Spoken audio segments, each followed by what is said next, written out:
Good cold Thursday morning to this morning. I got down to 3 below here in Purcellville. I know other people mentioned the same. So 3 below 0. As cold as I've been since 2014 when I hit -6 at some point. I think it was in February actually that year when we had cross polar flow a lot during that winter. Anyway, clear day. It's going to warm up as temperatures slowly start to recover from these cold temperatures we've had. And as we go into the weekend. So here we are. I mean, it's still cold, don't get me wrong, today and tomorrow.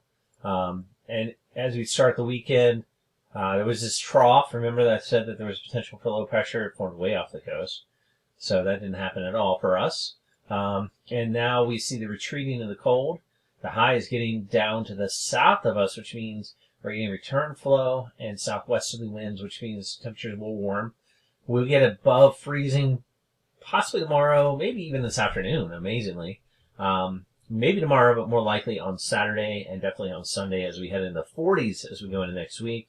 As the high gets to our south, isotherms, which is this blue line, are pushing north, and the west starts to cool down, which means we're going to get a little bit of warm up. Now, this isn't a major warm up. I mean, we're going to go to normal and maybe even below normal, slightly below normal, even in the long run. We never really get out of the colder temperatures here. The disturbance we were looking at, that we're just going to happen towards the end of the month, kind of just got sheared to pieces. So that little piece of energy that may have caused us a little bit of slower mix before the February 1st is kind of pulled apart. So nothing really happening. Here it is. I mean, you can kind of see it all strung out and discombobulated, as you would say. It's just all messed up. So nothing really happens from it. And some showers maybe to the south. I mean, maybe we get a snow shower or something here on Tuesday, or rain or sleet. It does bring back down a little bit of cooler push.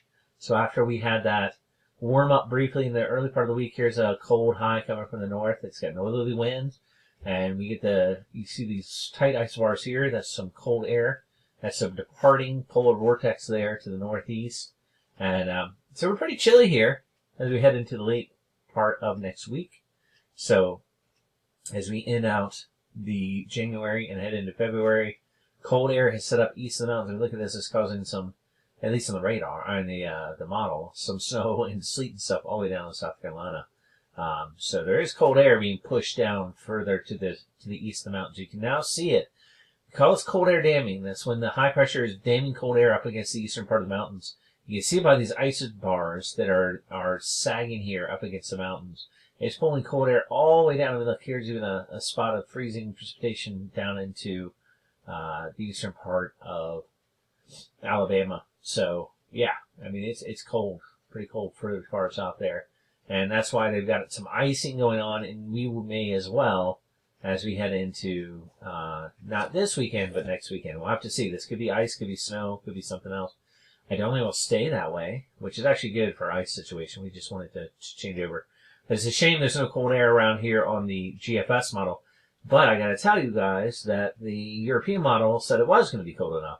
And it's all about the placement of this high pressure system. We're going to get into the situation where instead of blocking cold, where cold sticks around and the cold air can't be removed because we got blocking, we have to time it right, where there's high to the north and a low to the south. And they happen to time right for cold air and snow to occur. And it can happen. It's a little harder. Here's more cold air damming, so not as warm as it could be as isotherms came up. This cold air damming just means it's going to stay pretty chilly east of the mountains. And then if we were going to trust here the GFS and stuff in the long run, there is another shot of cold air. This is true on the European as well. We'll have to see if it comes true in the long range. The long range outlooks did show that we're going to have another cooling trend here. Not as cold as we were. There's no polar vortex coming down to meet us, although this is a cold chunk of air for sure.